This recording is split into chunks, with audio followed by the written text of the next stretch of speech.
Email marketing is one of the smartest way to connect with the audience and to grow your business. So hi everyone, my name is Shruti Agarwal and I have 5 years of industry experience in digital marketing. So in this video, we will learn what is email marketing, how you can use it for yourself and why is it so important. So let's get started. Yes, being said so, my two lectures are with you guys. I will be taking like a lot of other lectures also, but these two lectures which I've got for this week with you guys is email marketing. Now, this today's lecture is going to be like a little bit of understanding the theory before we get on to the practical, what we say dashboard of MailChimp or Pabbly or Zoho. So we would be looking at getting at one of the dashboards in the next class.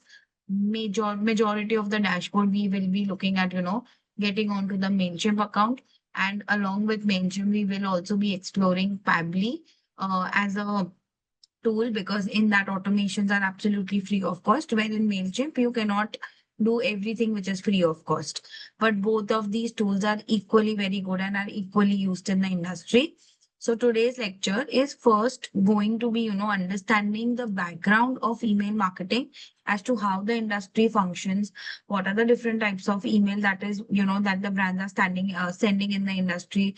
How do you, create a proper subject line? What are some methods as to which your emailer cannot land up into the spam section and all of that. Remember, just a quick question. So, Yeah. say for example, you're going to take about email marketing, right?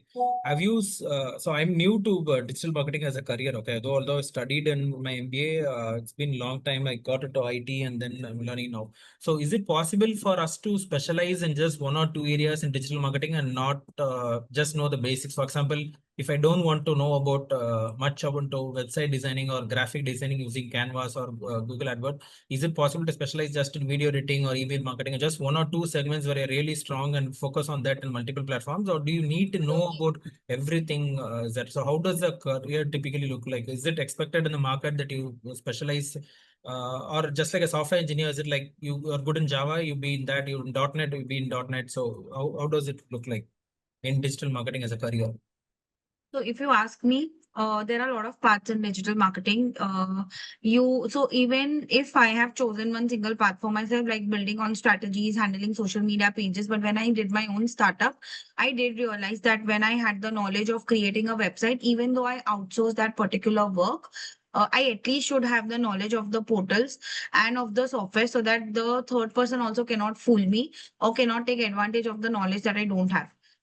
In today's term, performance marketing is one of the fields in digital marketing where I see the scope which does not die and is not overcome by AI. So there is AI tool for content, there is AI tool for graphic designing, there is AI tool for a lot of things.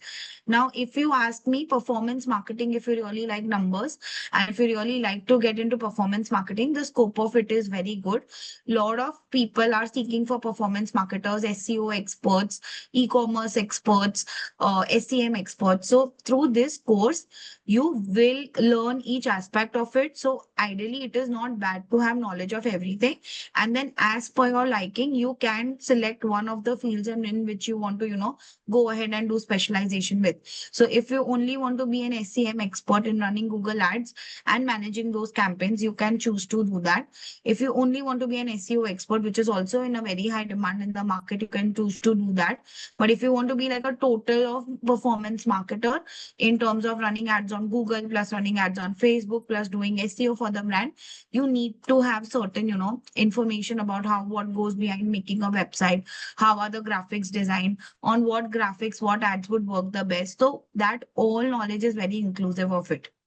Now, email marketing as a subject is taken because all the big brands, if you see Myntra, if you see Amazon, if you see Flipkart, all these big brands somewhere or the other do not leave this platform to advertise for their own self, and they do have certain what we say budgets which are allocated for advertising, because digital marketing is not just marketing through a social media platform or through a Google platform. It is creating a 360-degree campaign or a plan for the brand, so in order to get like a wholesome result. Now, to get that wholesome result, you will have to have a knowledge of everything. So if you say, I do not want to do graphic designing, it is okay, to be very frank, if you ask me. But if you are curating content for any brand, you are expected to, come up with a layout idea, like as to how you want your creative to look about. And if somewhere some designer is stuck and you cannot reach to onto it, you need to be that independent that you can you deliver the creatives onto the deadline. So that just makes you more independent than always being dependent on third people to finish off the work when you're actually looking and, working onto it very seriously. Okay. I hope this answers your question.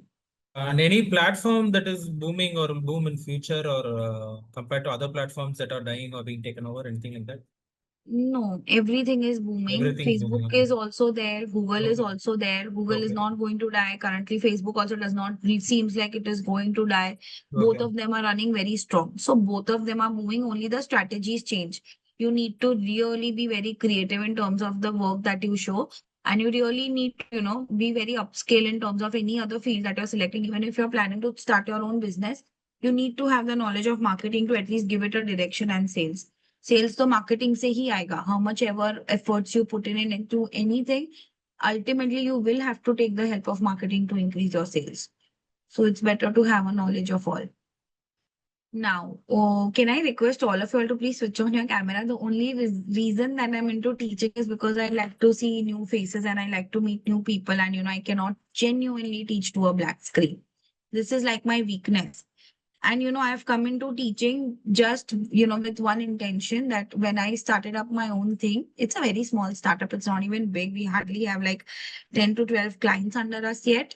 But when I started up with my own thing, the only way I could keep myself updated into what new tools are coming into the industry is through, giving lectures. Because if I am sitting in front of the camera delivering a lecture, I do need to know what I'm saying and I do need to do my research before I come in front of the camera. So this help has helped me a lot to grow in the industry, to keep myself updated in the industry, and somewhere it is worked in my favor also. Yes. So coming back to the original topic, enough said and done about me. Coming back to the original topic, email marketing. Now, email marketing over here. My first question that I want to start up with is, email marketing is one of the cheapest sources of marketing, in terms of it is a very underestimated form of a marketing. A lot of brands do opt for email marketing into their structure, that they want to eat the help of email marketing to advertise about themselves. But a lot of small startups do not give this particular source of marketing a lot of importance. Now, and WhatsApp broadcast, WhatsApp marketing is 100 times more effective than email marketing. I would not deny that fact, but it is equally that expensive also. In comparison to that, email marketing is regarded as the cheapest source of marketing, in terms of, can anybody guess the first question as to what is the cost of sending an emailer?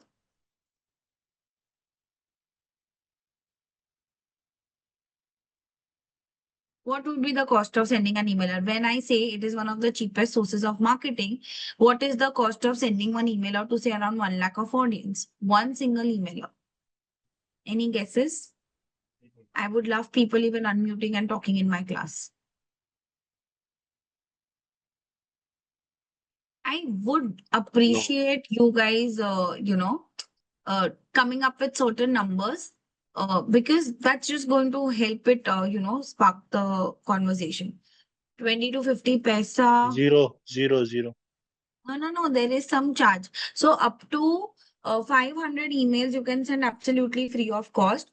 But when you are sending emails which is beyond 1 lakh to 2 lakh of audience, which generally is preferred and taken, and the numbers are that only to send an email in the industry, it does come with a cost. Everything is not free. 1 rupee, okay. What else? 1 rupee, what else? We are good 38 of us in the class, and I just like getting a handful of responses from 1 or 2 is like too much. 500 rupees is too much. No, 500 rupees nahi. The overall costing may be, but the single emailer is what I'm asking. 10 paisa. Okay. Guys, please switch on your cameras. We are good 38 of us in the class. I request all of you all to switch on your cameras. Let's have like a very interactive session. Do not switch on, switch off, switch on, switch off. Nobody is going to sit and judge you over here. It's just that we will be more interactive, and it's just that we will have a better connection with one another. One email, 1 rupee, 80 paisa, 50 paisa. You guys will be surprised. To all of that who have said it's paisa, it is not wrong. But the cost of sending an emailer is 0.1 paisa to 0.2 paisa, which is hardly anything, which is almost next to free, but it is not free. So the cost of sending one emailer to approximately say 1 lakh of audience is generally around 0.1 paisa to 0.2 paisa. Now, there is this one important point which we all need to remember over here is that whenever we are sending an emailer is generally sent to two set of audiences, two set of database, okay? Database, or you can even say audience. One is a paid database. And the second, I will be sharing this notes by the end of the class. And second is the organic database.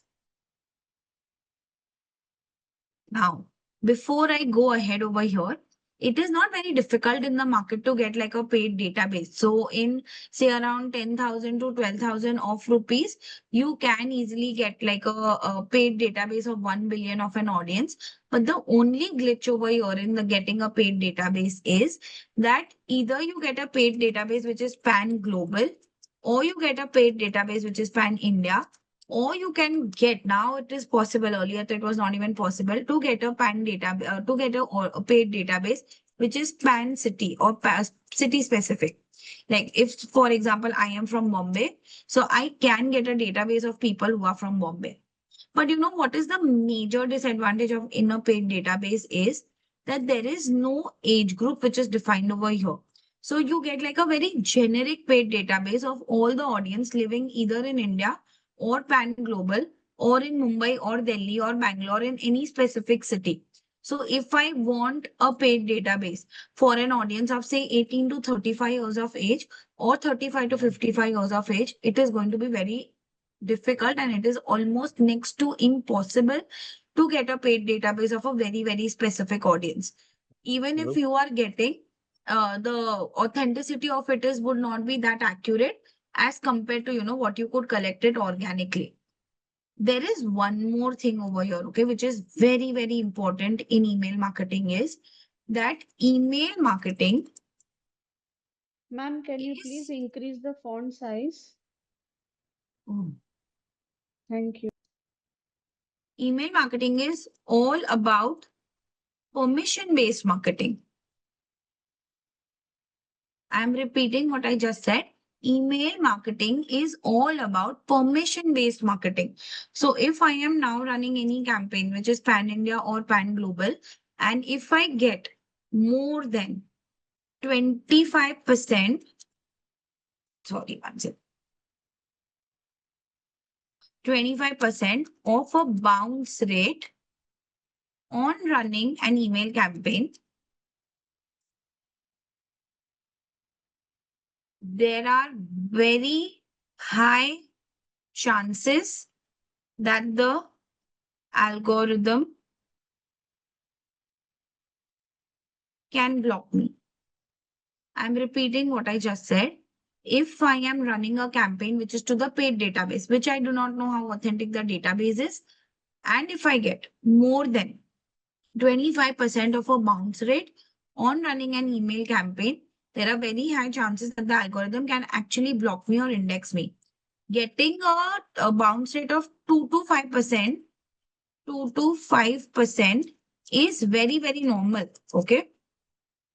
So lot of people in the email campaign, they do believe in what we say, blocking us, unsubscribing to us, reporting as spam to us. They do all of these actions. So that's how a bounce rate is calculated. So getting a bounce rate of anywhere which is between 2 to 5% is absolutely normal. But anything which is above, and if the figure touches up to 25%, it is a very big red signal because the algorithm is going to block us for sure. And once the algorithm blocks us, in our life, we will never be able to send any emailers.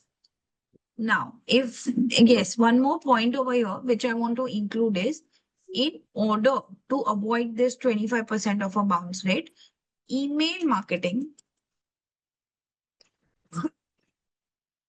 Hello, ma'am. Yeah, 1 second now. Is all about permission-based marketing. I'm repeating, email marketing is all about permission-based marketing. I'm repeating this for the third time. This is very, very important. Email marketing is all about permission-based marketing. You guys must have not even thought in so many ways. We actually are giving permission to the brands to send us an emailer. And that's how a lot of these brands are collecting our organic database. I'm repeating, there are a lot of ways in which we are giving permission to the brands to send us an emailer, as a result of which these brands are collecting our database in a lot of ways.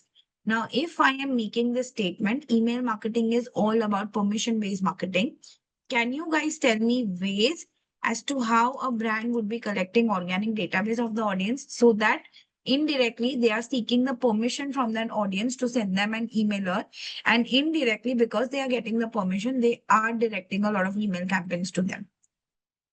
Can you all tell me the ways of which an audience can collect an organic database? Ma'am, can you tell me what is permission-based? Sorry, What is permission-based marketing? I'll explain that. If you answer this question, you will get answer to this question.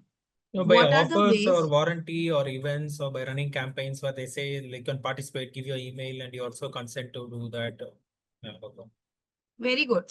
One is through webinars, one is through events. So whenever you are registering for any webinars or any events, we do give our email IDs to these companies. So indirectly, we are giving the permission to the company because we have willingly given our email ID to register to that event. We are indirectly giving the permission to the company to email, send us emailer campaigns. Next, what are the ways? Think. Oh, I have so many people writing to me on the chat. By accept Generally, fee personal news providers like Gmail or Outlook, please increase the okay.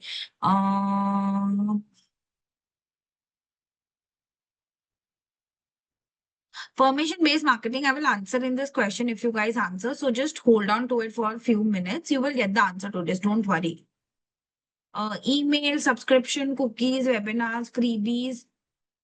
By accepting cookies, you do not give the permission for them to email to you, but you give the permission to them to, actually send a lot of notifications to you.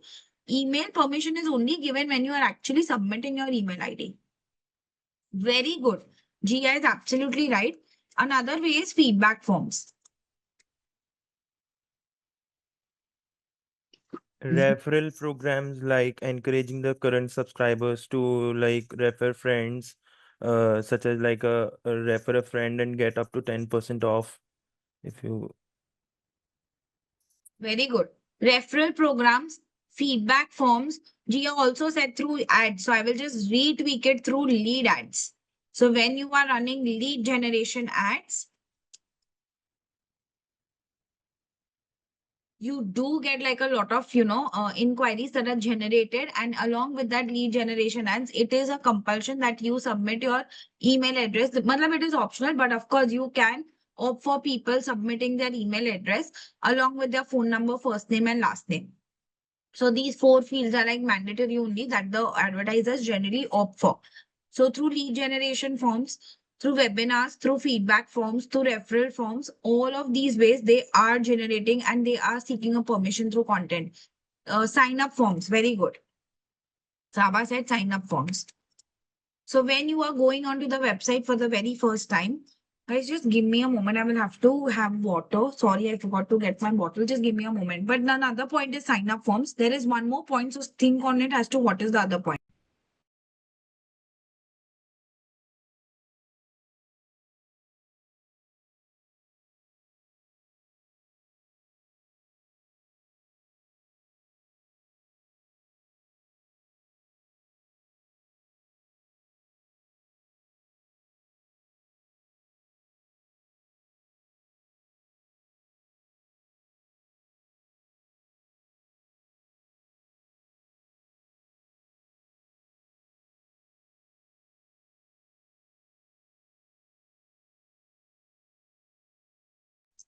What are the ways? Through what are the ways you can actually give permission to email them to you?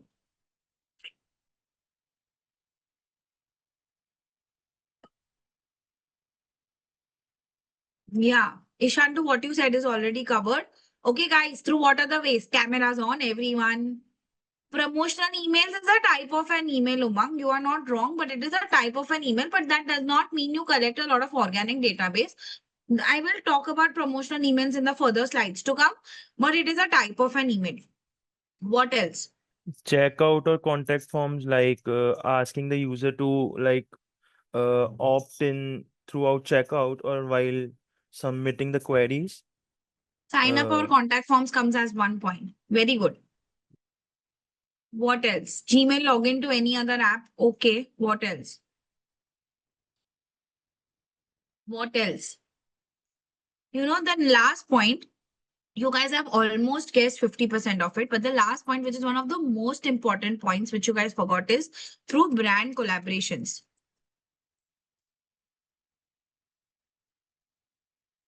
So a lot of brand collaborations happen. So for example, if Inland and India test series was on, okay, and for example, if the sponsor of Inland test series was what we say, Aces shoes or Puma shoes, for example, hypothetically. So India, so the Aces shoes is doing a collaboration with BCCI, and when these both brands are collaborating with each other, they do promise certain shout outs to each other because they do have to sell their merchandise in order to generate more sales for the brand. BCCI also has its own set of merchandise to sell. Team India also has its own set of merchandise to sell, and AC Shoes also has its own set of products that it can sell. In order to sell those products, there is a collaboration which is done. Now, when brand collaborations happen in the industry, they do exchange certain databases also of the audience in order to reach out to maximum number of audience and to, do as many shout outs as possible whenever they are running any campaigns and to tag one and another. So for that, during brand collaborations, a lot of what we say cross marketing happens and cross databases of the brands are exchanged. So when you are collecting organic database, or when a brand is collecting organic database through so many of the sources, through webinars, through feedback forms, through referral programs, through lead generation ads, events, it can also be offline events and online events both. So during the mall also, there are a lot of offline events which keep on happening during the weekend, in which the brand is generating and collecting a lot of data. Indirectly, the person is giving the permission to the brand to send them an emailer. Now when this is happening, when in this way, when the person is giving the permission to the brand to send them an emailer, the bounce rate of the email campaign automatically reduces to 2 to 5%. So the chances of getting blocked are very less by the algorithm because we have already seek the permission from the people to email us to them. Now, this permission seeking, when we are going to do MailChimp in our next class, which is like an absolute practical class, we will also be seeing this option to tick this option before we are sending and setting up our own audiences. As to this person gave me the permission to email them. So in email marketing, permission is something which is the most crucial for any of the target audience to have and to set on to the same.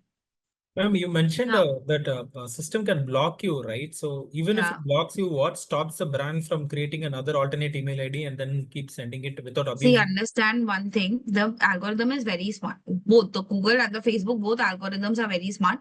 They know your brand name. Unless you're changing the whole brand identity or changing the whole brand name, which no brand will do, right? Because they will have to spend like millions on marketing. And if you are creating any other email ID also in the name of the brand. So generally, email campaigns are sent at the rate the brandname.com. So for example, if IIM Skills is doing an email marketing campaign, you will always receive emails for info at the rate imskills.in, or DM assignments at the rate imskills.in, or iimskills.in something, digital marketing at the rate imskills.in, something of that sort at the rate the brand name. It will never be at the rate Gmail, or it will never be at the rate YouTube or Yahoo or Hotmail or any of it, because no brand does that.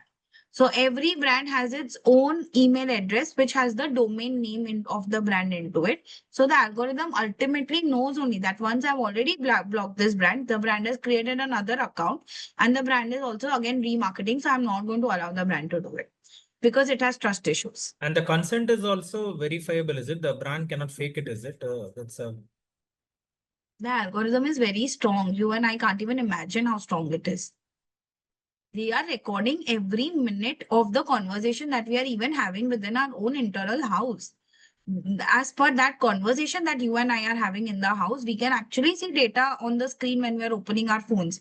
For example, Meta, the EdgeRank algorithm of Facebook, the Meta company is so strong that I am discussing on going on a vacation to certain places and I've just offline spoke about it. I'm sure a lot of you must have noticed this in your day-to-day life. When you are talking about certain things offline, whatever is the current state of mind of yours, you exactly see that content coming onto your feed.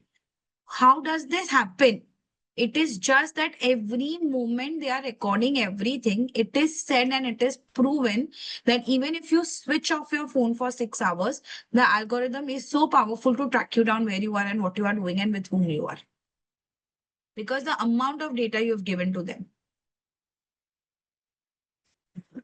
Bounce rate is nothing but whenever the emailer comes back to you, and the email has not reached to the audience and they have unsubscribed to you or they have blocked you, is nothing but a bounce rate. Okay, like we have a bounce rate on website also. When any user is scrolling through the website not more than 3 to 5 seconds and is getting out of the website is known as a bounce rate. Yes, so algorithm is very smart to track. Even Facebook has the right to block you for life if you are fooling around with Facebook and not running ads and not getting appropriate results on Facebook. So, yeah. Okay. Now, overall, going on to the next part of the lecture is uses of email marketing. So, why are these brands getting into email marketing? Email marketing is one of the best sources to increase traffic onto the website. So whenever you want more and more people visiting your website, adding on to the products that are you have left in the cart and completing the purchase and seeing what new your website has to offer, what new products you have come across, the brand has come on to it. So you do, run email marketing campaigns in order to increase the traffic onto your website. That's point number one. Point number two, it increases a brand awareness. Now I'll tell you why. How? Just by the name of the brand flashing onto the screen, in spite or irrespective of we opening that particular email or not email, it's more than enough for the brand to flash the name and set in the head of a customer. We come across more than 3,000 ads in a day, digital or offline. Okay, it is proven that subconsciously we are coming across more than 3,000 ads in a day. You open Instagram feed or you open Facebook, there are 90% of ads than what you actually see the organic content on your page. You open Google and you search anything on Google, first 4-5 sections will only be ads. Then you will get your search, what you are doing. You open YouTube, your YouTube video starts only with an ad. So that way we come across more than 3,000 ads in a day, consciously or subconsciously. Now, in that, our brain only registers up to 100 ads that we see for a brand in the conscious state. Matlab, we are familiar with the brand. We know about the brand. The ad seems to be interesting. So we will give it like a few seconds to know more about the ad, read about the ad, etc. and so on. From those 100 ads also, it's not like every brand that we are interacting with, we would interact with a very handful of, 10 brands to 5 brands and, even convert for that particular brand in terms of making an action or making a purchase or, any of that sort in terms of interacting, adding to the cart and all of that. So in the 3,000 number that we are seeing of the ads which are running in a day, it is practically impossible to remember all the brands that are there in the market at top of your head. So just to have that highest recall that, okay, this brand is there in the market, and just to create that recall by just flashing the name of the brand, it is one of the best sources to create brand awareness. Okay. Second is, third point is, it is the only source which helps to do a customization into its marketing. So I can address an emailer by the name of Kavya, or I can address an emailer by the name of Nikhil, or by the name of Neha, or Shivam, or anything. So in general, it just helps to make the brand look very human, and it just helps to make a customer feel very warm and very welcoming, because I am addressing you by your name. This is the only source of marketing, along with WhatsApp, of course, that you can address somebody by its name when you want to sell your product. Facebook ads page is not possible to address by your name. Google ads, YouTube ads, OTT ads, all of these ads, it is not possible you to address by your name. So email marketing and WhatsApp marketing, both of these marketings are the only possibility how you can address a person by its name. Okay, so that just helps to make the brand look less robotic, and just helps the brand look more and more humanized. It is one of the best ways to increase the average order size. So you leave anything to the cart in the e-commerce platforms like Amazon or Flipkart or Myntra or Nykaa or whatever. You leave any of these products to the cart. After a few hours, you would 100% be seeing like a reminder coming onto your email, asking you to go ahead and make a purchase of the product that you've left in the cart. So you will be getting like a screenshot of that particular product, asking you to go ahead and make a purchase with that particular or make a purchase of that particular product that you had left in the cart. So this is helping the audiences to forget what they had added in the cart, and helping them to go ahead and complete the purchase, increasing the average order size of the brand. Last but not the least, it is one of the best mediums to support other marketing platforms, because it is the cheapest. How much are you going to spend on on advertising on Facebook? How much are you going to spend on advertising on Google? How much are you going to spend on advertising on YouTube, etc.? You would need a platform that is cheaper, that is affordable.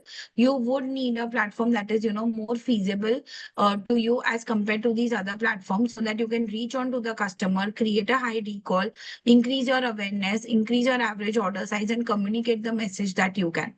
So all these, even when a payday sale is on, even when Myntra is coming up with the end of season sale, even when Amazon is coming up with the big billion sale, they do send you emailers on that as a reminder, because it supports their marketing campaigns and it just helps them to look very complete.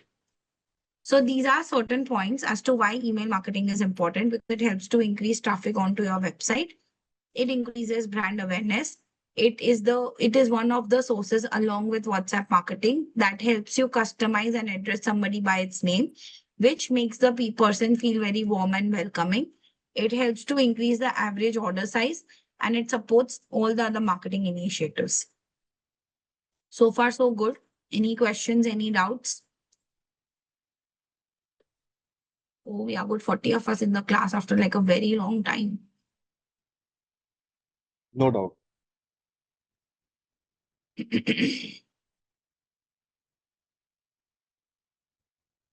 So, Ishan, answering to your question, Ishan has asked a question. MailChimp subscription is expensive, through which method we can send 0.1 paisa of an email.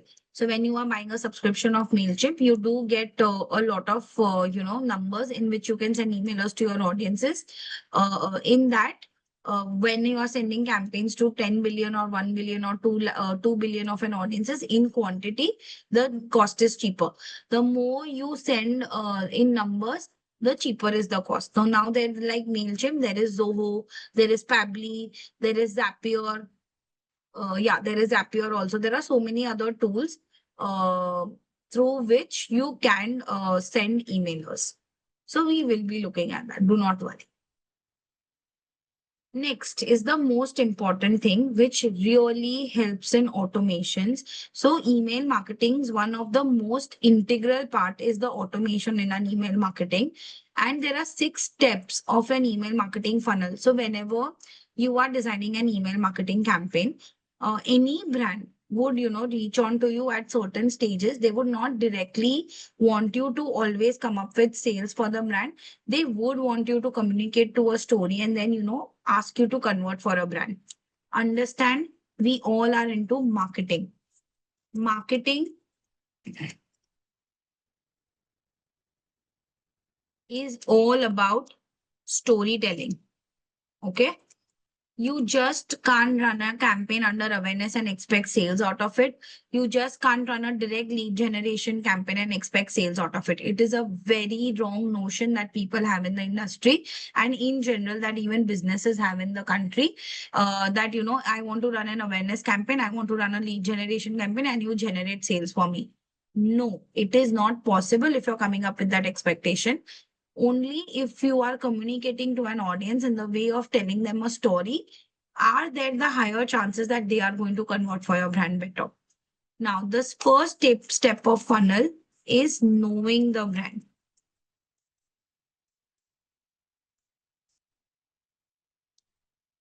So when I talk about the first step of funnel,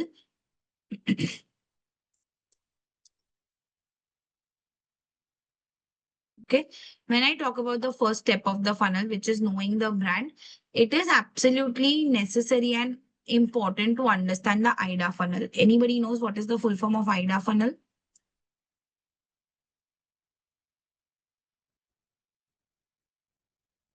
I'll tell you, Shivam, I'll explain all of that. Give me some time for it. The full form of IDA funnel is A stands for awareness. A also can stand for attention. I stands for interest, and D stands for desire, and A stands for action. In the whole model of digital marketing, all the trainers, somewhere or the other, would be talking about the IDA funnel. In the strategy class, I would be talking about the IDA funnel. Some or the other, you know, platforms, we would be talking about the IDA funnel. Models, we would be talking about the IDA funnel, because IDA funnel is one of the most important funnels that you need to understand for selling the brand to the right kind of audience and to meeting the right kind of audience. Now, if you look at the structure of the funnel, it is broad on the top. And as you go down, it gets narrower because you keep on filtering the right kind of audience that have the highest possibility to convert for your brand.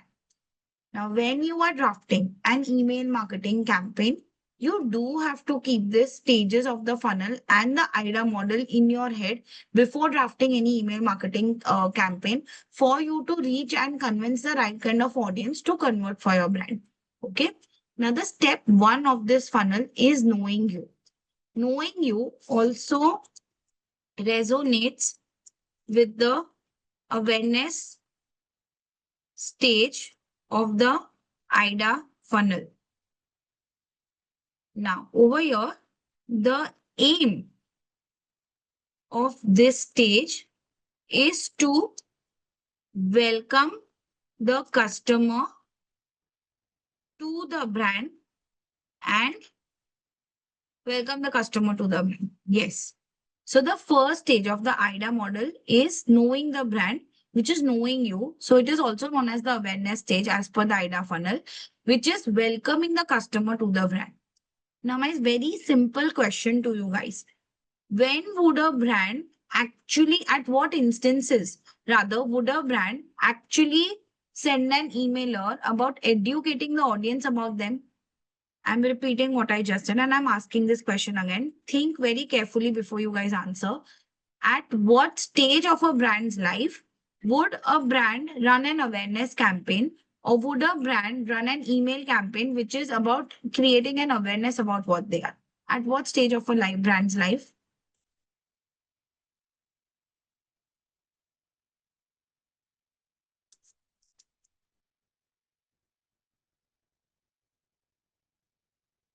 Come on, I want all of you unmuting and telling me also while entering the market. Very good.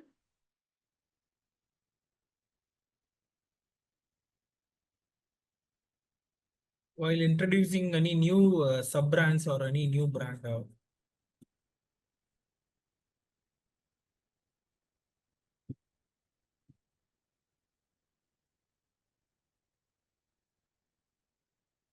New in the market, introducing sub brands.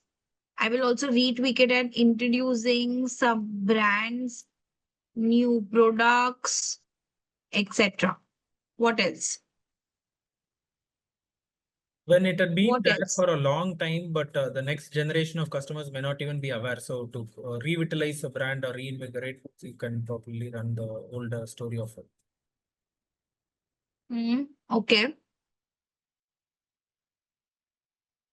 Launching new products is done. What else?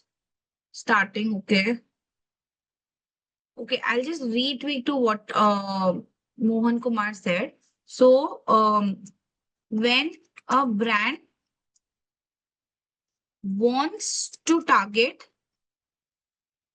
a new set of audience or um, location, just retweaking to what he said.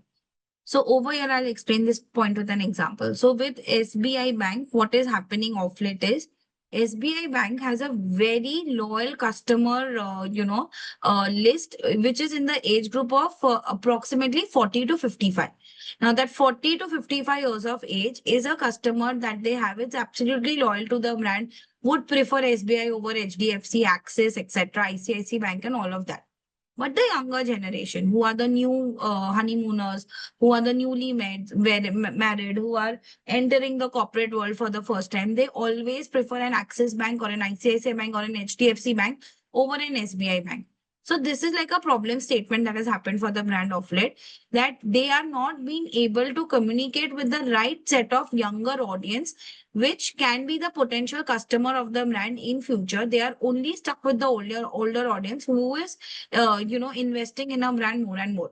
But they do see like a lot of potential in the younger audience who have more money, more power to invest in a SBI Bank as compared to the older generation. To such people, if you want to tap onto like a completely new set of audience, which is like 23 to say 35 set of an audience, you will have to come up with a new marketing strategy. You will have to come up with a whole new rebranding of the brand. You will have to come up with a lot of schemes and services which are tailor made for them, etc. So during that stage of the brand's life, an email marketing campaign would be needed. Now, when I say location over here, okay. Now, if there is a bank which is very famous in Mumbai, so Bank of Maharashtra is a very famous bank which is in Mumbai.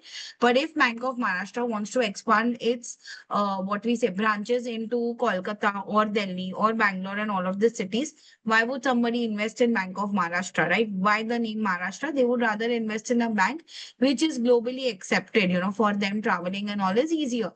So during that case, when a brand wants to completely explore a new location or enter a new location, at that time, the awareness campaign is generally needed or is generally run for the brand. Yes. What are the points? Rebranding, very good. So when a brand, so I will just say rebranding. When a brand is completely coming up with a new identity of its own, they will have to, create a lot of awareness. So in the case of SBI also, just for your knowledge, SBI did come up with a lot of new version of the logo just to make it look very appealing to the younger audience who are refraining themselves from investing into the bank. So this was the old logo of SBI with the proper name and all of it of State Bank of India. And this is the new logo which they've come up with. It's more young, it's more dynamic, it has more with colors, it is more attractive, all of that. There is a reason why certain colors are also chosen for a brand, but that's going to come in the designing class. Of course, I cannot cover that right now.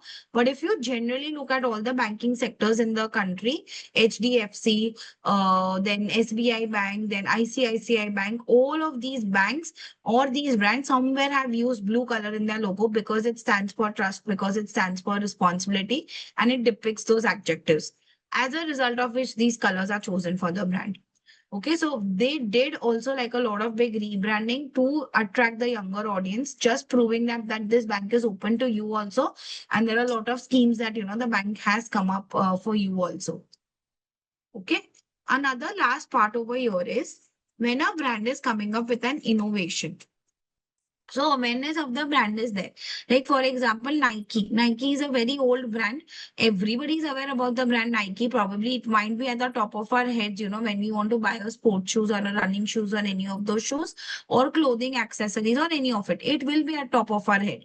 But when Nike is coming up with any new innovation in the product, like that generally happens once or twice in a brand lifetime, life cycle, because innovations are not every day that brands come up with. So if Nike is coming up with a GPS tracker in the shoe, or if Nike, which it actually has come up with, okay, so they do have such products. If Nike is coming up with a tracker in the shoe which can show and record your previous run pace, and which helps you to set a new run pace for the run that you're having. So if it comes up with any of such innovations, which it has actually come up with, at that time the brand needs a lot of awareness campaigns or that are to be run for the brand. Yes, building an impression, all of that. Feedback way, generally you do not need awareness, but when a brand is coming up with a lot of innovations, with a lot of rebranding, with a lot of launch of new products, or is entering into a new age group or a new location, or is absolutely new in the market, at these stages you need to run an awareness campaign. Now, when you are running an awareness campaign, it is the only mentality that you should have is that the aim of running an awareness campaign is to create awareness, is to welcome the audience to the brand, and it's to reach out to more and more people telling what your brand is all about. If you are expecting sales at this stage, it is absolutely a wrong point that you are expecting. So you should get that thought out of your head that awareness is going to give me leads, is going to give me inquiries, and that inquiries are going to get converted for the brand.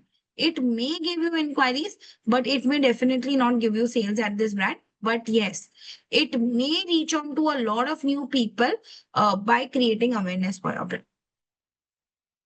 Is this stage clear to everyone? Yes or no?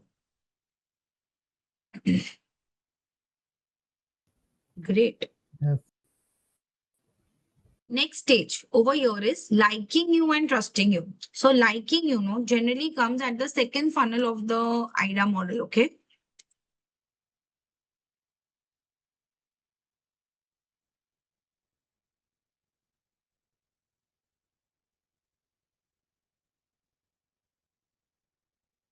Which is the interest stage.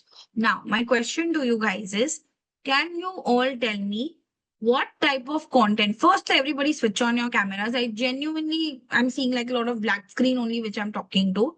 First and foremost, my question is, can you tell me what kind of content the brand would be communicating, or what would be the content approach that the brand would be communicating at this stage? At the liking stage, because when we are drafting emailers, we will have to have that thought process to generate that content.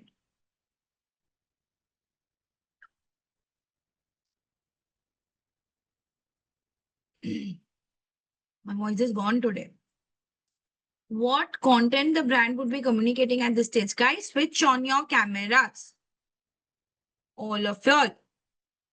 Nobody is going to judge y'all. Catching the attention, but in how? How will you catch the attention? Mohan Kumar? And I want a By lot of other people also answering. Yeah. by collaborating with influencers or That all comes at the desire stage. oh, Creating that urge to buy. behind the scene contents like वो सब later आता है. But आपस में okay. base, after you have seen, imagine both of these first and 2 points, everything has a continuation and a connection with each other. If at the first stage you're welcoming the customers, after welcoming, what will you do with them? Directly show them the influencers. Sorry, like we can use like product demos and um like customer testimonials and case studies. Now we're talking. What else? Products and services explained by interesting or funny content, pulling the brand personality like an actor or a cricketer. Not really, you would do that.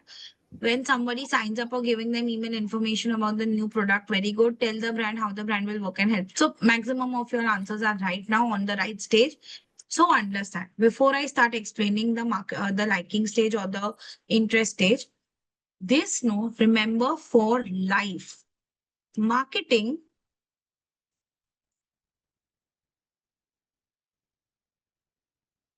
is done for 2 reasons. Anybody knows those 2 reasons? Marketing is done for two reasons. Anybody's aware?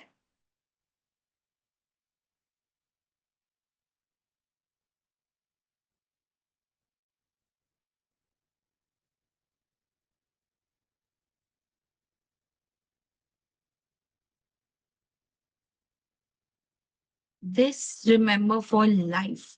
Any brand which is launching a new product or the service in the market, it is to launch or to solve a problem of a customer. Either it can be that or it can be satisfying a desire. I'll give you with an example. If I have a hair fall, okay, when I'm having a hair fall, there are hundreds of brands sitting in the market or hundreds of hair oils sitting in the market to solve my hair fall problem.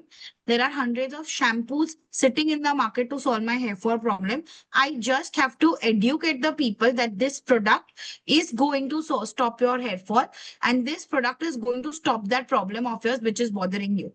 So either a brand can solve a problem or a brand can satisfy your desire. Like all these luxury brands, Gucci, Louis Vuitton, Prada. Louis Vuitton came up with a 35 lakhs of bag which looks like a rickshaw. Are you guys aware of that? It's a just new launch of Louis Vuitton. I mean, who would buy like a 35 lakhs of bag? Agar mere paas 35 lakhs hota, of course, I have, but if I would have want to use that money, I would definitely not use in buying that rickshaw shaped bag as compared to, investing into some property which would give me like a better returns in future. So the point over here is, it is not solving my problem. A small bag can also solve my problem, which is non-branded, but it is just a statement which I hold, or it is just a prestige which I hold in the market by buying that particular product. So it is just satisfying my desire. So a brand is only building or is only coming in the market either to solve your problem or to satisfy your desire. They only market you with these two reasons. If you identify that how this brand is solving a problem, you could actually sell your product like this to the users, because you are giving the users a reason that, okay, you have this problem, you come to me, I'm going to solve this problem of yours. So start having this thought process. Whenever you see any brand ad, think, how is this solving a problem or is it satisfying a desire? You will automatically get answer to it. Now, if the brand has what we say at a liking stage, the aim of this stage is to educate people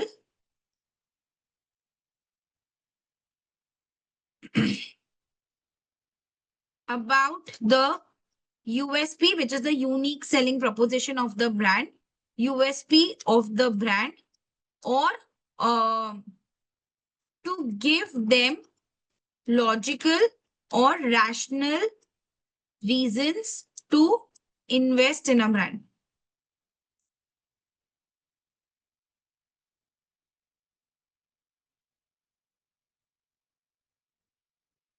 So, of course, if I'm going to give you a logical and a rational reason, why don't you invest in my brand?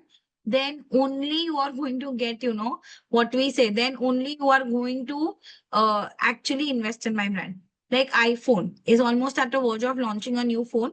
It will give you, to some people, it is satisfying a desire. Like a college going student, does it really need an iPhone? Is it really solving their problem or satisfying a desire? 100% satisfying their desire. I'm sure you all agree with this. But to a 35-year-old or a 40-year-old or a 50-year-old, because you are working at certain positions or level, and because you have certain connections and you have like all Apple products, it might be used as solving a problem and not satisfying a desire. So iPhone, every time it is launched in the market, we all know that the features are not extensively different. It is the same, but they still give you very logical and rational reasons into investing into an iPhone, which is nothing but educating about you as to what is the new feature that is going to come in the brand and the reason that you should invest in a brand.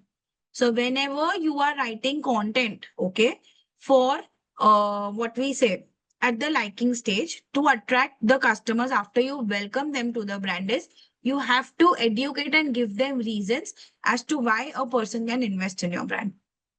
Clear? Next stage is the trusting stage. The third stage is the trusting stage, which is also the desire stage in the IDA funnel. Now, at this testing stage is like the most complicated stage because sub brands का काटा ना इधर ही अटकता है to create a very high desire in the audience to make a purchase with them and to generate sales with them. So desire and the action, no, generally the brands are stuck at that stage only. So at the trusting stage, it is the aim is to create more desire or the urge to buy. So unless and until you are not creating that urge to buy, somewhere or the other, you would not see converts happening for your brand. If I talk about IIM skills now, you got into the institute because somewhere you knew about the brand. They welcomed you through an ad or through a blog post or through a video that you must have come across through them or either some word of mouth. So they welcomed you to the brand. You went to the website, you checked, you educated yourself as to what all courses are they offering. If they are offering digital marketing courses, what all subjects they are offering, how can it solve my problem or satisfy a desire. Of course, all of you are sitting in the class, it is solving a problem. Somewhere some people want to make a career in it, somewhere some people want to increase their business through it. Whatever be the XYZ reason, it is solving a problem as a result of which you are sitting in the class.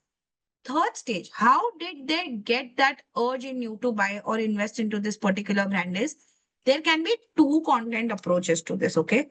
Either, not only them, but in general, either a brand has shown a lot of positive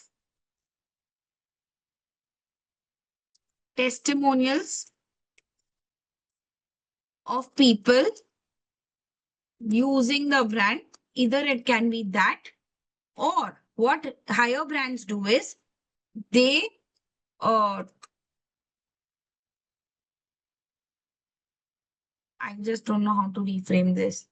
So either the brand has shown a lot of positive testimonials to the people using the brand or generated campaigns giving it a social responsibility angle. Okay, what do I mean by that? What do I mean by a second point? Do we all remember this campaign by Hindustan Unilever, which came into the market like a decade ago, which said that every purchase of any Hindustan Unilever product, 1 rupee of that purchase would go into educating a girl child? Do you guys remember this campaign? Good. I see like a lot of yes in the people. That was nothing but creating an urge in you to buy. That in general, though we do not like 90% of the people do not have like a time to do or invest money for certain good causes or keep that money aside for a good cause. But this way, if you're buying a product, at least you have like a satisfaction at the back of your mind. We do not know how much money is actually gone, but at least you have like a satisfaction at back of your mind that yes, some part of your purchase would go into, educating a girl child. So you invest in that brand. Same for Mama Earth also. Absolutely right. Mama Earth also did that. So every purchase on a Mama Earth would go into planting a tree for the brand, etc. And you do that. Recently, just today, I don't know if you guys follow this influencer, Mr. Beast. Some of you might be aware of him in the class. Some of you might not be aware. He's a very famous YouTube influencer, Mr. Beast. Okay. He earns, yeah, he earns more than 1 million, okay, or 2 millions in a month just by creating videos on YouTube. And now, of course, he's come up with his own brands and business. Today, on his official page of Instagram, he came up with a whole post which said that every penny that he's earned through YouTube, where all he has invested that penny and into what good cause. Now, the post that he has come up with of it today has just, emotionally shown so much love from his followers that, okay, with the content that we are watching, he has not invested all the money or he has not used all his money for his own personal use, but also invested in a good cause. So why don't I increase his followers? Just by that post that he's got today, he's seen an increase of 1 lakh of followers onto his account today, and it's officially on record. You can see about him on YouTube. You can see his channel. His videos are also amazing. But he has done that to create that urge to people to actually invest more into his brands, see his more videos, and to also somewhere generate sales for his brands. Because now he's come up with his own homegrown brand also on apparels. So to get that apparel sale going on, he came up with such type of a content so that people go and make even purchases with his apparel brands that is there. Lot of brands are doing this. Now, at the trusting stage, how do you trust a person or how do you trust a brand? When you must have come to IIM Skills also, they must have shown you a lot of positive testimonials, industry experts. You must have, seen all of those videos that are floating around on their pages also for you to trust that, okay, this is genuinely a good brand as compared to other brands. Of course, you must have done your own research with the competitive brands also, which are there in the market, and then finally settle down onto this. The fourth stage now. I hope you all are on the same page to what I'm talking and this is making sense, because if you understand this funnel, creating automated emails in terms of content idea would be very easy because you know what approach to take then. Great. Next over here is the action stage, which is the last stage of the funnel, which is also known as the buying from you stage, buying it from you. Once you've created awareness, once you have created interest in educating audience as to what your product or brand is all about, once you have generated that urge to buy also in them, now is the final stage that you have to create a FOMO. So the aim of this stage is to create a FOMO. FOMO is fear of missing out.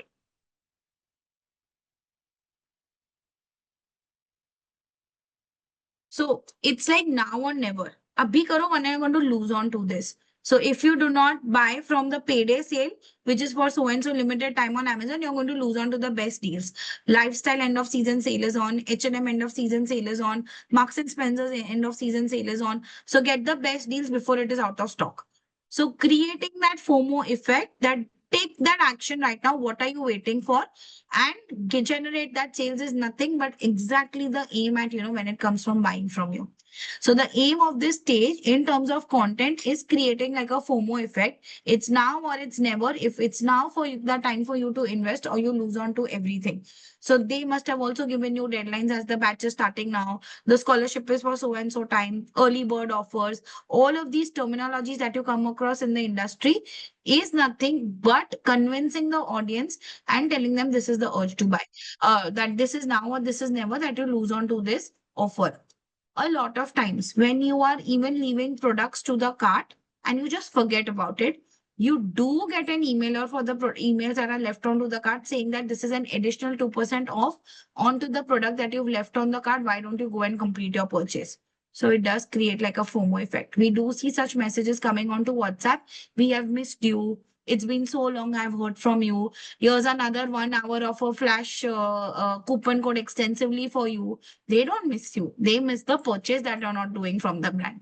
Okay. So you do get these messages. That's nothing but creating a FOMO effect for you to actually convert for the brand.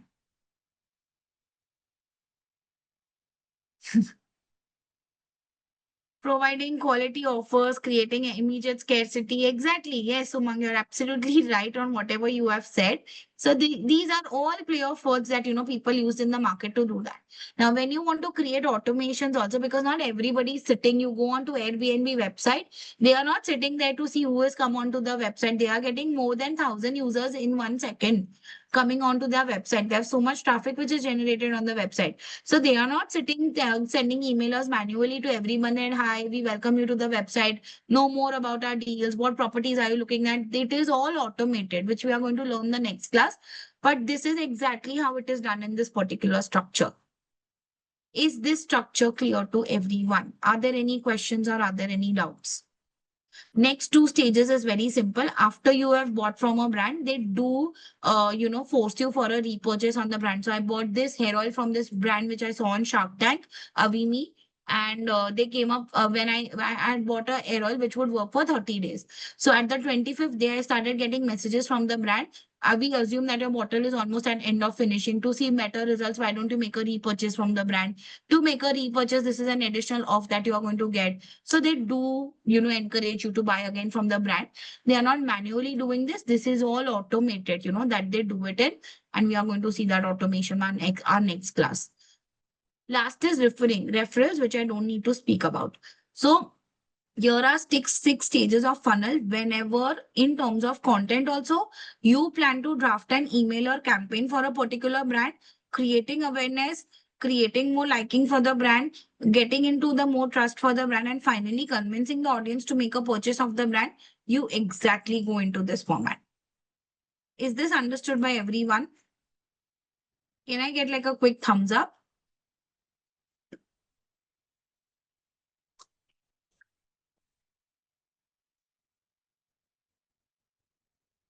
Great. Now going on to the most interesting part of the lecture. My lecture can extend because I do want to finish certain things. Okay, so be prepared for it. Can you guys tell me quickly what are the types of emails? Or what are the type of emailers?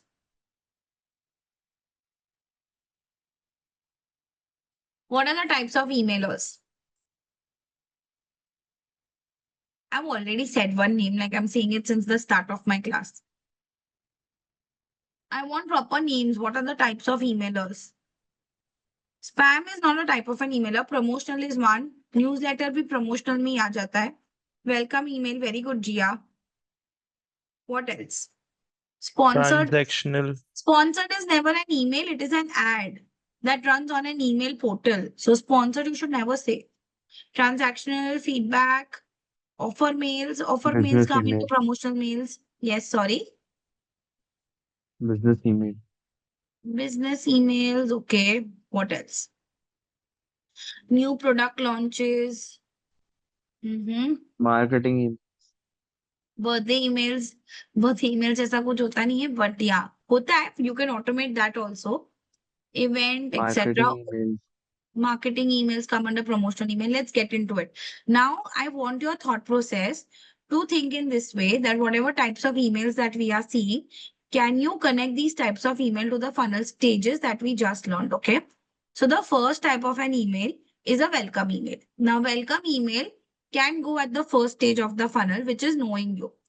Now, in welcome email, and I'm again repeating this, a welcome email is never sent with an intention of making a purchase with a brand. It is always sent with an intention of welcoming a customer to the brand. Okay. So it's just introducing the customer as to what all they give, what is the brand all about, etc. It can also be, when I go to any good properties like a Taj or a Novotel or something, and when I'm checking into a property, I do get like a welcome email from them saying that, we hope you have a pleasant stay with us. Here are the amenities that you can enjoy within your 2 days of stay with us. This is the Wi-Fi password and all of that.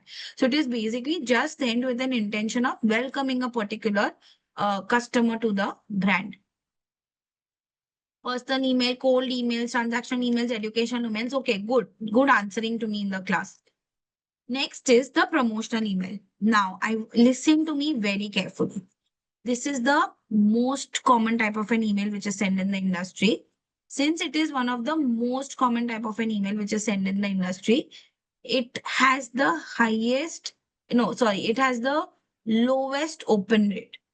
I'm repeating, the fact about a promotional email is it is the most common type of an email which is sent in the industry.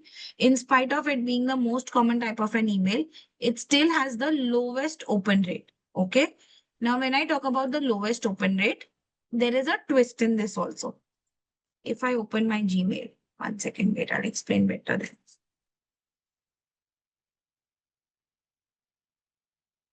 So now there are so many promotional, okay, let me open my another.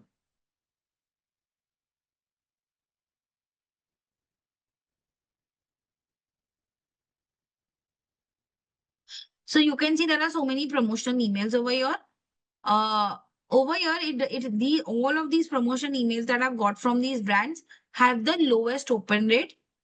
But even if I'm not like opening the email over here, and if I'm just, not even clicking onto the email over here, there is a possibility that in the analytics, it can show that the email was opened. I'm repeating, Even if I'm not opening the email over here, okay, I am just seeing the names of the brands who have sent me an email. There is a very high possibility that in the analytics of the Gmail, it can show me that this email was opened. Why? Of course, it is counted as an impression. You're not wrong on that. What else? How is my question to you? Chitranj, you're asking me how, I'm asking you how. How it is shown in the analytics that still the email has been opened. I will share the notes, don't worry. I will share the PPT also, don't worry. Tell me first, answer this question. Do not ask me other questions. I'm not opening the email. It has the lowest open rate is the statement that I made. In the analytics part of a Gmail or my MailChimp or any of these emails, it still shows me that the email was opened. How?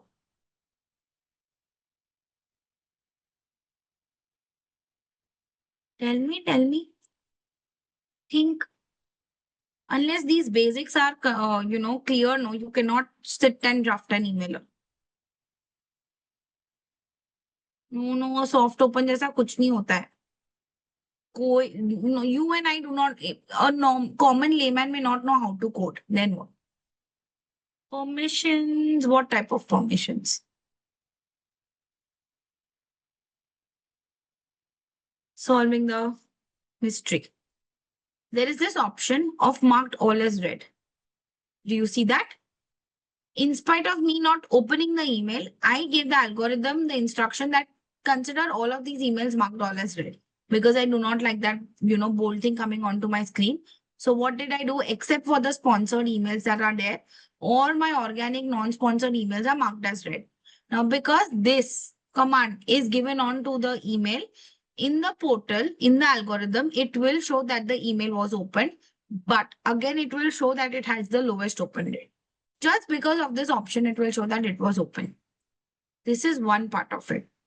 Second part of it is very common for any emailer. So for example, if this is Venchi is a very superb brand when it comes to chocolates and ice creams. I do not know if you guys have tried. If you've not, please try it someday when you go out of India. So Venchi is a brand. Okay, if I'm opening this emailer, there are a lot of call to action buttons which are there in this particular email. This is a call to action button. If I click onto this button, it will lead me to the website. My question to you guys is, in a promotional email, how many call to action buttons need to be there?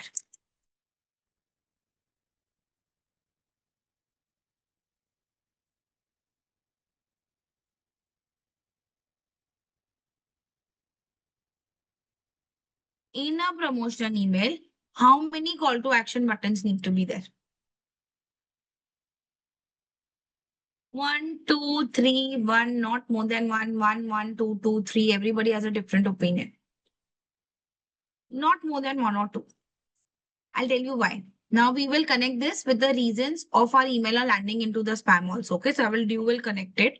So if you have more than 2 or 3, so 1 or 2, rather not 3, sorry, 1 or 2 call to action buttons coming in your emailer, 100% the chances of your emailer going into the spam section are very high. The algorithm will just push your emailer to the spam section. I'm repeating what I just said. If an emailer has more than 1 or 2 CTA, which is call to action,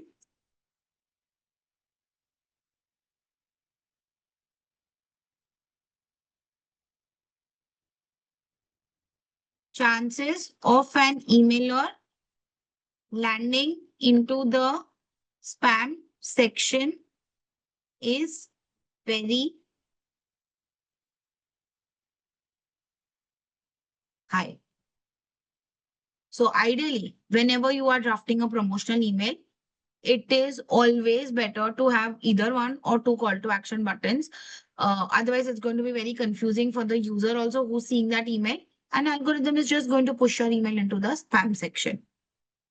Going on to the next. I have a lot of people writing things to me on the chat.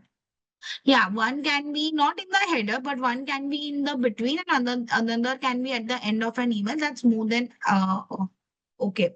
Okay, Shivam is asking what is call to action. So over here, look at this email, okay, Shiva?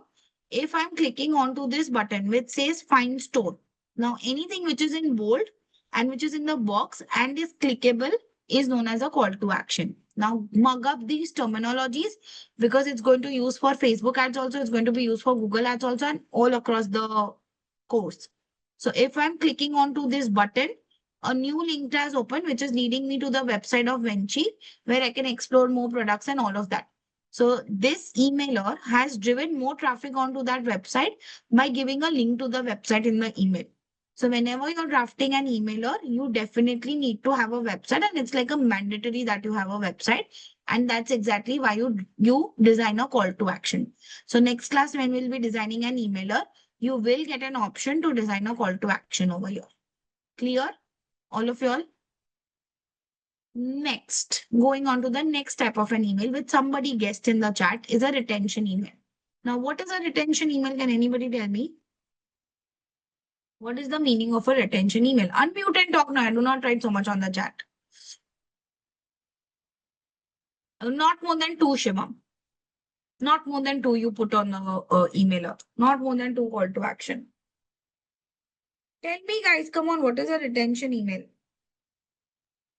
Very good. Retaining the customers. Very good.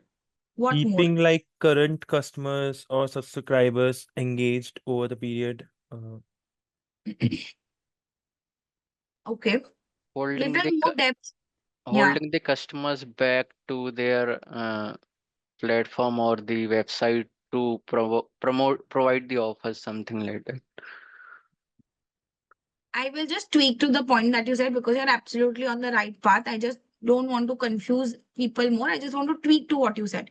When a brand is realizing that a loyal customer list has not given any plan of action to the brand in last 6 months to 2 months or 3 months, or in short, have not made any purchase from the brand in last 6 months to 2-3 months, exactly at that particular time, a retention email is sent to the brand or to its customer saying that we have missed you. Do you know the new updates that have come with the brand? These are the new product launches for you. These might suit you the best, etc. A retention email exactly is sent with an intention of retaining that customer back to the brand so that it does not jump onto the competitor customer. A retention email is also given or it's done when a brand is coming up with any updates in the brand in terms of software updates or new product launches or new features that have added to the brand, etc. During that time, in order to retain its customers back to the brand and create that urge for the customers to make a purchase with the brand again, it is drafted in that sense. Reward their loyalty, yes. Encouraging the continued use of the product and the service, yes. So the whole aim of this is to retain the customer back to the brand. Next, this note definitely lands up in the spam section. So reason number 2 of emailer going in the spam section is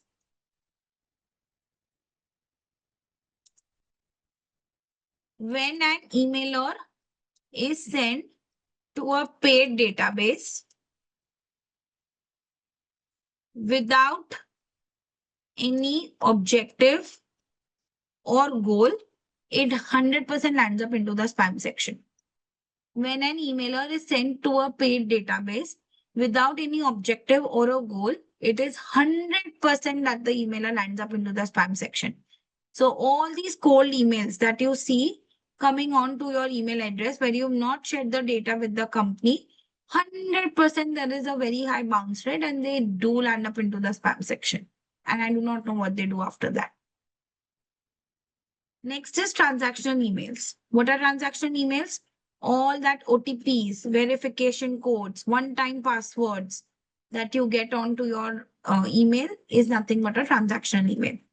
All the OTPs, one-time passwords, etc. that you get on an email is nothing but a transactional email. Last but not the least is, as the name suggests, cart abundant email. Now, we all know what is a cart abundant email.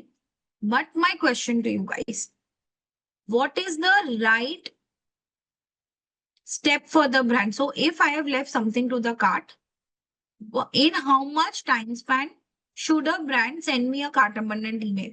So, for example, I've left something to the cart at 10 o'clock in the night.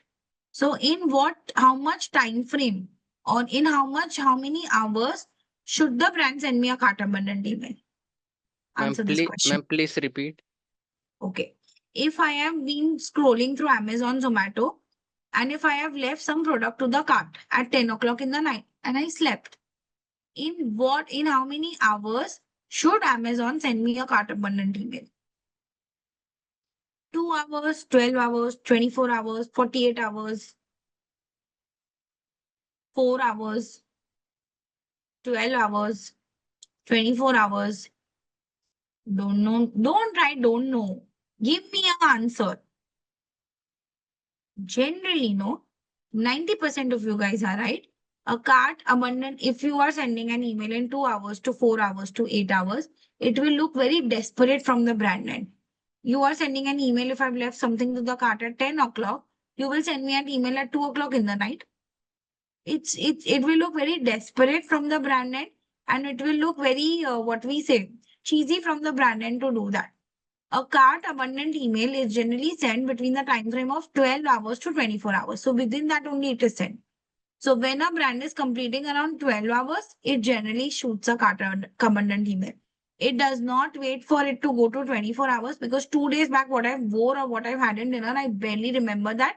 I would have to strain my head to think as to what did I eat, what did I wear, what did I do, to get an answer to it, which might take like a couple of seconds. So what you've added to the cart, to dur ka question hi hai. We don't even remember that. I've added so many things to the cart on Myntra, but I barely remember what I've added. So within 12 hours to 20 to 24 hours, they send an email. 30 to 60 minutes is too desperate for a brand to do it. No brand will do it.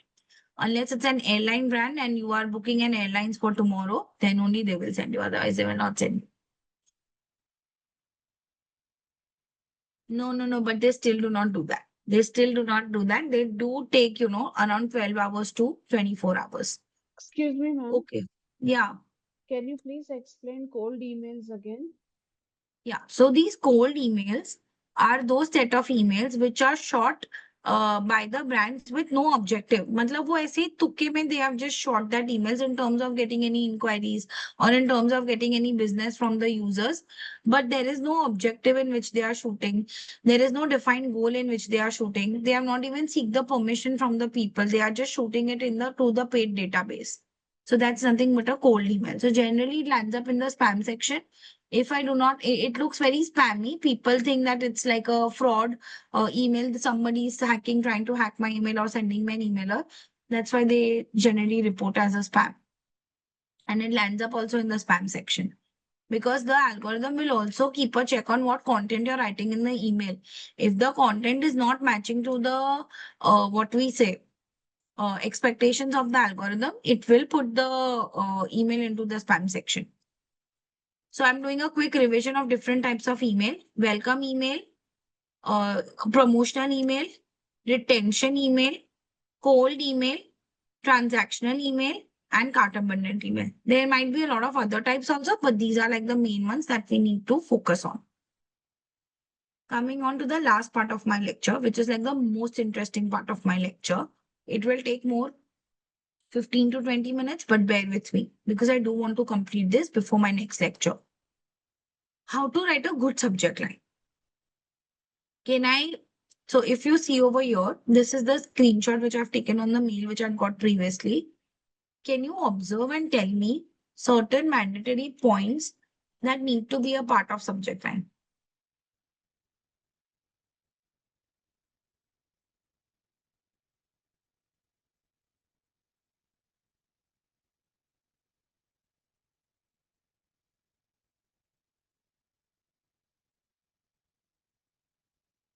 Engaging. Hook. What else? Keywords. No, I want a proper suggestion as to how to write an effective subject line.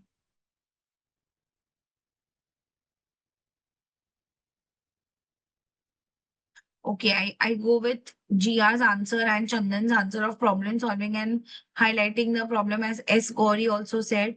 and doing that. Okay, chalo, let's make notes of this. Sorry. So there is one very interesting tool also.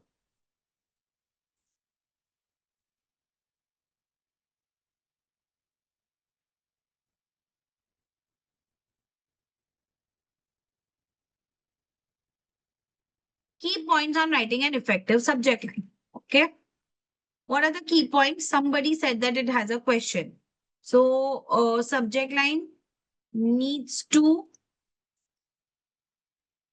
ask a question. Not compulsory, but it's better if you do that. To spark curiosity is one's first point. What else? What are the points?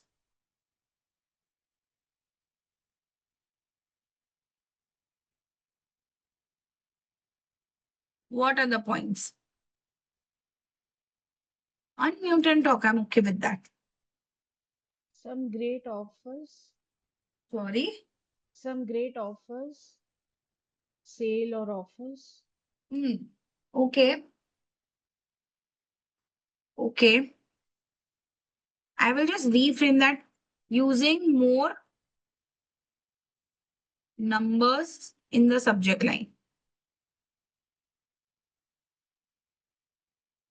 Third point, using more numbers can be even said that. Do you see this? How did I get 15 and 95% on my 12th in half of a month? Years more love up to 35% off. Join 1 lakh plus happy customers get 30% off. So the more numbers that you use, it always gauges more engagement. What else?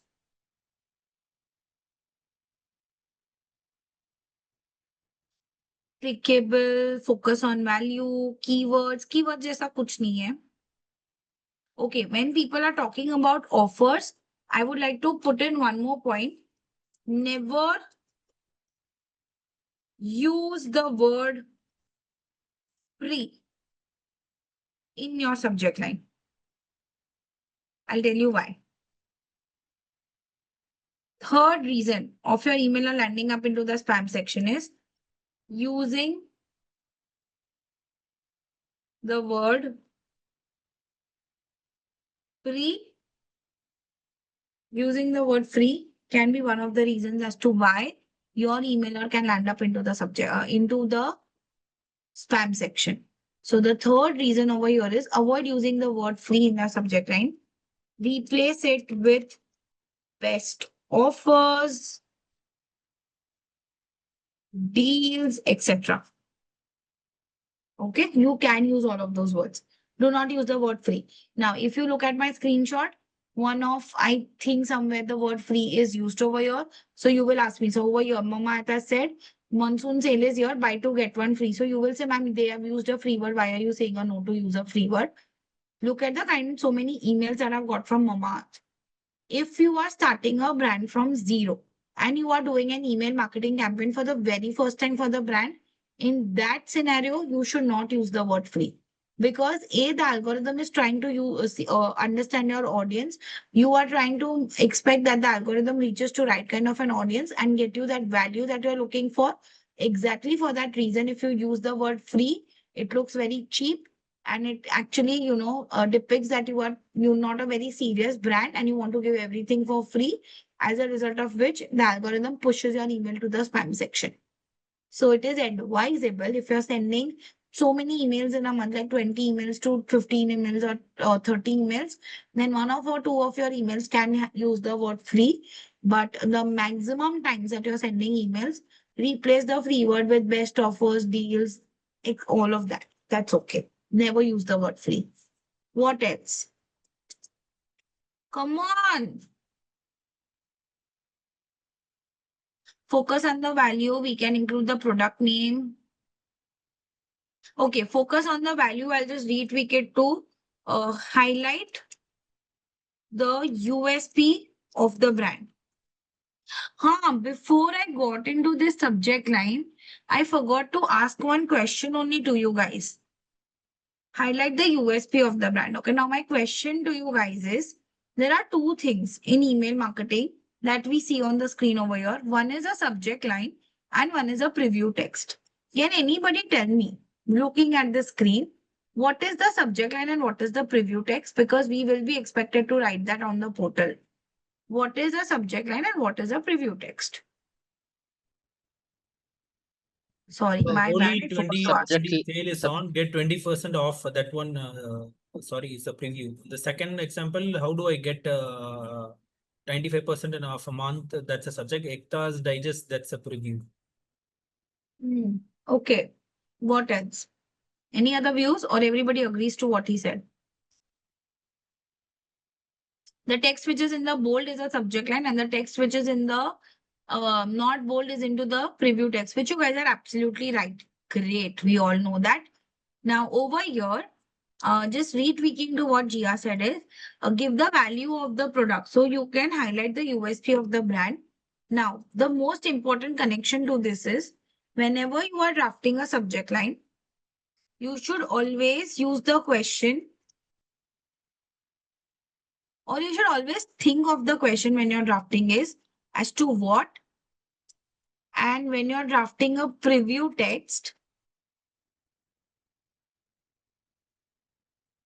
you should always think of this question while drafting is as to how. So what and how. So a subject line needs to ask the question and a preview text needs to answer that question and how are you going to get it. So what and how. If you draft your subject line and your preview text, keeping these two questions in the mind, no, trust me, you're never going to go wrong. Never. Never. Now over here also, another observation which I want you guys to tell is your preview text, no, avoid keeping it too long. It needs to be as short as possible, answering the question, because if it goes into ... people are not interested in opening the email and reading what is in ... People will just want to read what is written on the top. So if your subject line is limited and it is asking the question what, and if the preview text is answering to that question how, the chances of your email or opening is very high. So the open rate that you will get on your email is going to be good enough if this condition is met. Because the subject line is like the deciding point as to whether I should open the email or not. That's why it's very crucial. What else? What other observations? Come on. I am only speaking.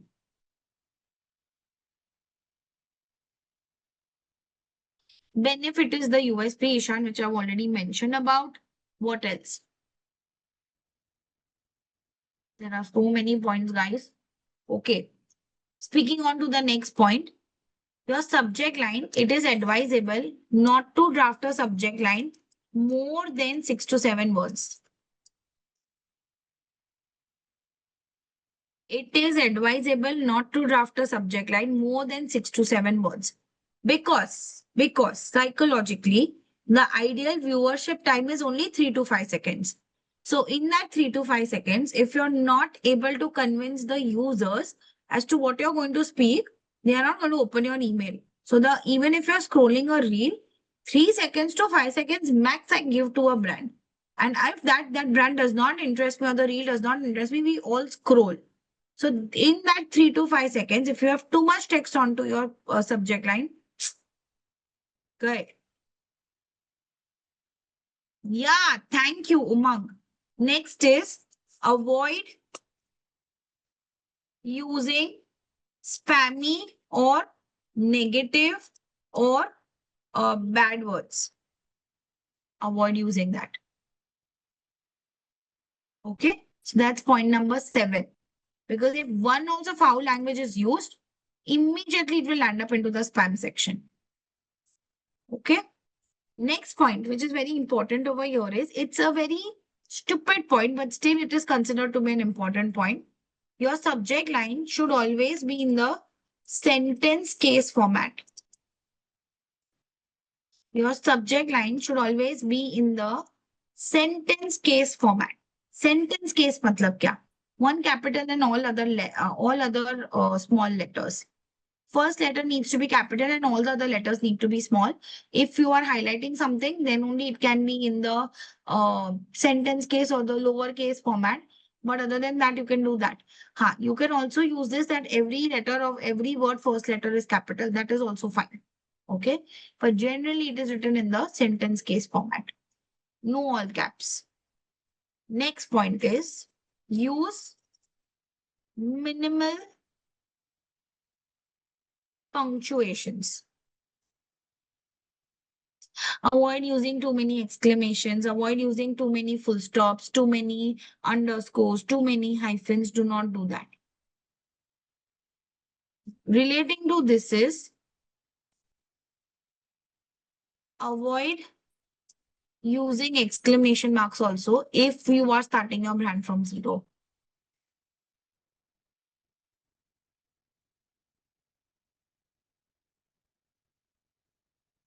Avoid using the exclamation mark. If you are running a lot of email campaigns and you're very old now in the market, the algorithm has understood you, it's giving you fabulous results, then you can start using exclamations in your subject line. But if initially, if you're just starting like from the scratch to running an email campaign, one or two campaigns, do not just start with exclamation marks. I'll show you why I'm saying that. Because in the analytics, it does say that, sometimes it does not support the exclamation marks. Hence, you should avoid using that. Next point is use emojis, which I'm surprised nobody said. Now, my question to you guys is, should we use emojis at the start of our subject line or should we use emojis at the end of our subject line? What do you guys think? End. End? End? Yes, end. Because it helps to give the vibe to the content that you're speaking. It is not wrong to use it at the start. Also, a lot of brands do use it at the start, but it is advisable to use it at the end because it does give you a vibe to what you're speaking. Okay, so use emojis. Hopefully, I've covered all the points. Let me just do a quick check. So I forgot the most important point. Use personalization in your subject line. So you need to address somebody by their name on that subject line. And the shortcut of that personalization is asterisk, one second, asterisk, standing line, FNANE, standing line, asterisk. So if you want to address anybody from their first name, you have to put asterisk, FANAME, standing line, asterisk. If you want to address anybody with their last name, you have to put asterisk, standing line, NANE, standing line, asterisk. Got it? So if you just put this, automatically the algorithm will address everybody with its first name and the last name. So it is necessary to use a personalization in the subject line. So many points are there. Understood? It is not that easy as you think and you understand. It is one of the heart of your email. And if this goes wrong, your open rate will be very less. The chances of your email or going into the spam section will be very high. So that's why this is like the most crucial. Use numbers, use emojis, use a call to action, use sentence case, create an urgency. We've covered maximum of it. Now comes the most interesting part, which is a tool. So there is this tool known as sendcheckit.com. Okay. There is one more tool, which is co-schedule headline analysis, which is there on the assignment of LMS IIM skills. You can experiment with that tool also. It is not bad. It is the same, but this tool, which I'm showing you, it is a good tool because it is the tool which is specially for detecting our subject line.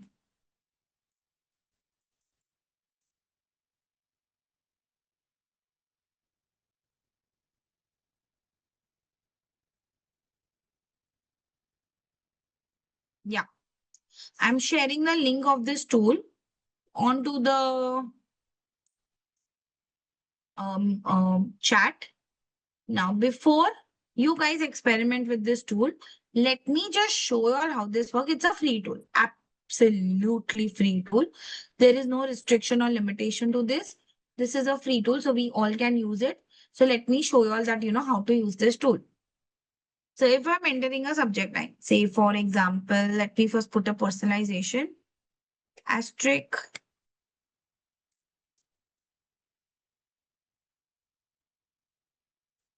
Okay. And if I say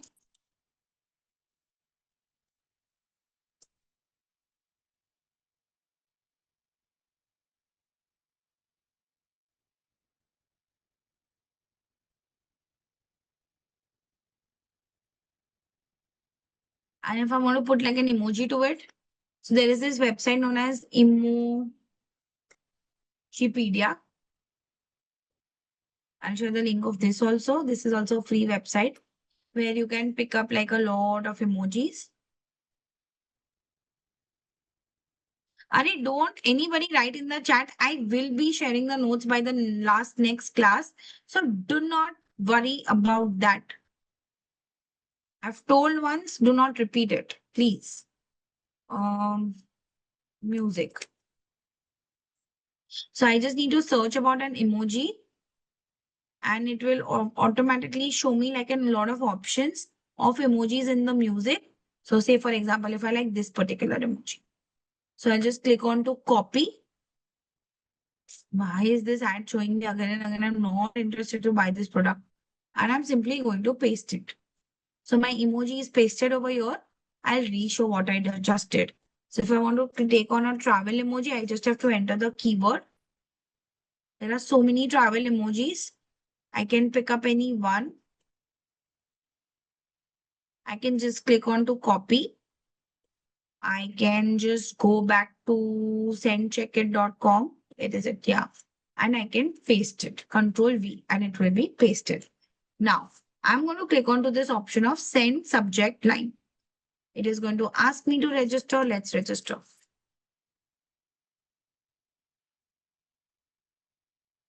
If I don't want to register, I can also cancel it. So it's fine.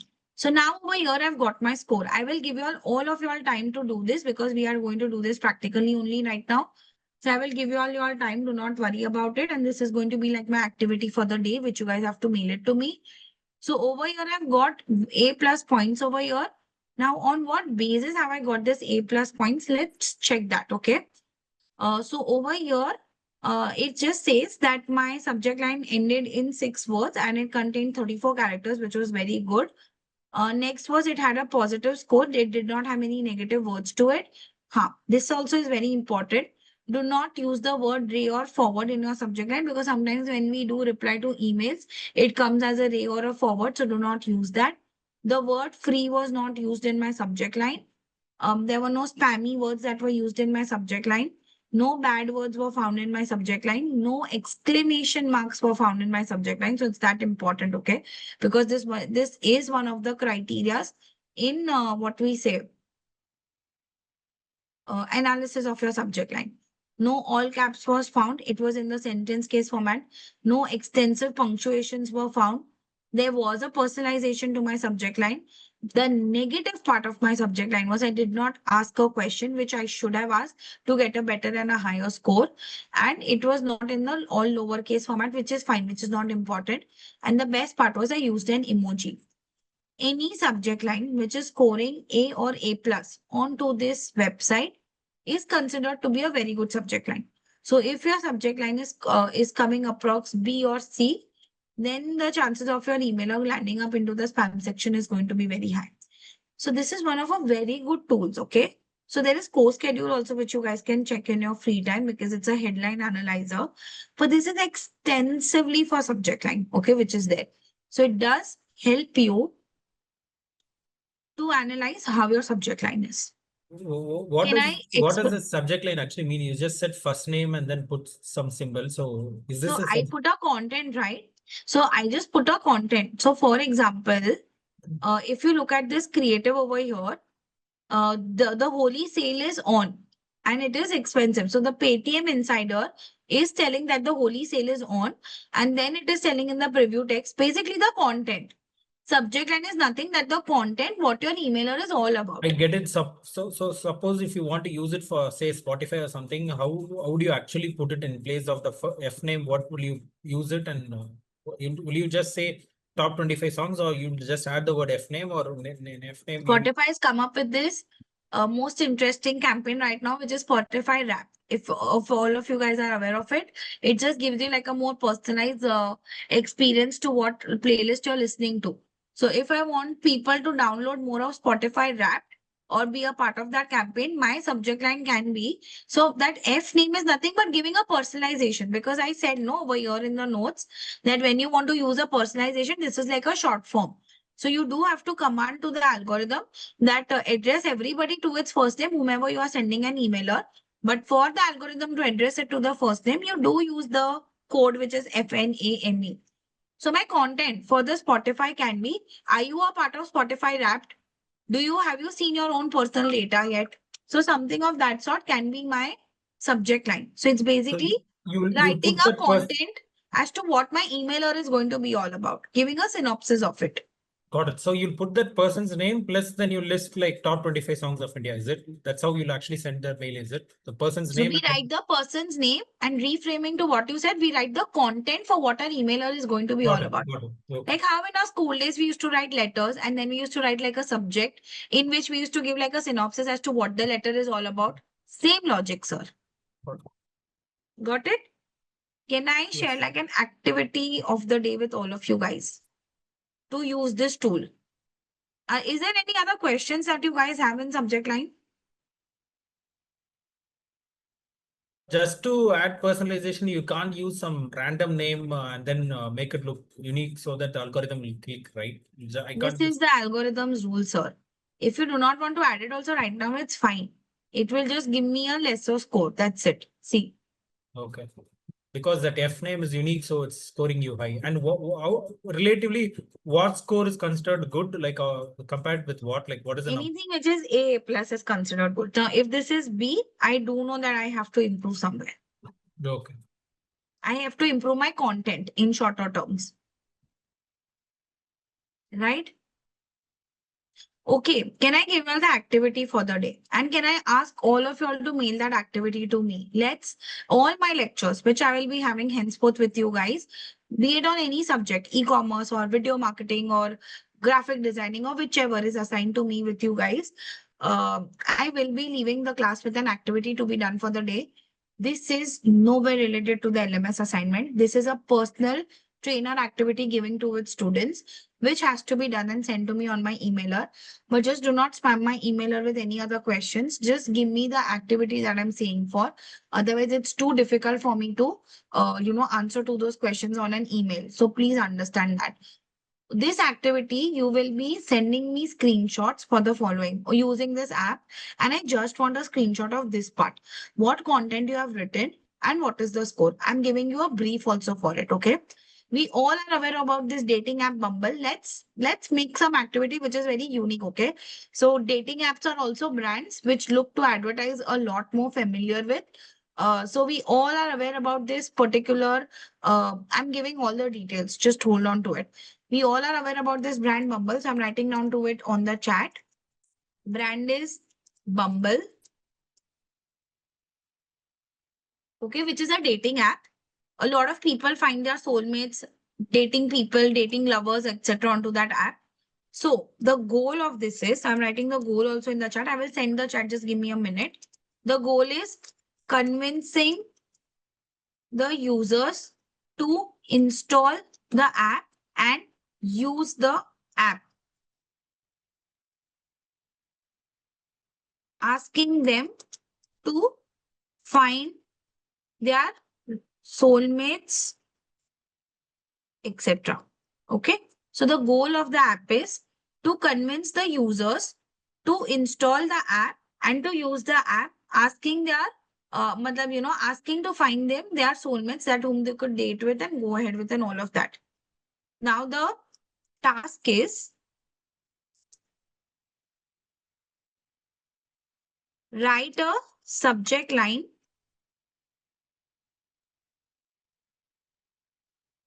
to meet the above goal and share a screenshot with me. I'm sharing the email address also. My email address is vinikadgnow@gmail.com. This is my email address. I will be personally responding to every email, but you will have to give me some time for it. I expect this assignment to be done before my next class. It's not a rocket science assignment. Do not take a lot of help of ChatGPT. Please use your own brains also. If you want, no, you can take the help of ChatGPT in terms of getting ideas.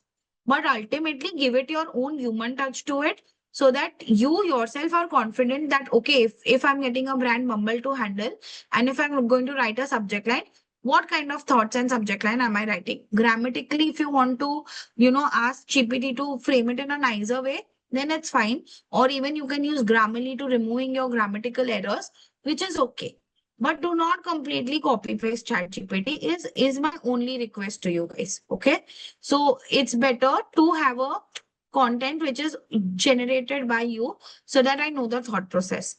Another hint over here is you can connect your subject line with a lot of recent events also which are happening in the country, just to make it look more engaging and just to give it like a very interesting twist. It can be a possibility. Like for example, if Raksha Bandhan is around the corner, I know it's 1 month to Raksha Bandhan, but if that is around the corner, and if you want to, connect any content to Raksha Bandhan, like is it like always finding, end up tying Rakhis to everyone instead of finding your soulmates? ऐसा कुछ भी connect करना हो, so you can do it. Another point is not necessary that your content is in English only. You can use English and Hindi both in writing your content. But I want all of y'all to send me a screenshot of this using this subject line, using this app sendcheckit.com. Do not send me a whole screenshot. All that you can see on the screen is only important. I just want to see the score that you've got, and I just want to see the content that you have written. Before my class ends, that's all for the class. I'm going to save this notes and I'm going to share right now only in the class. PPT will be shared the next class, but these notes I'm just sharing it now. Give me a moment for it, okay?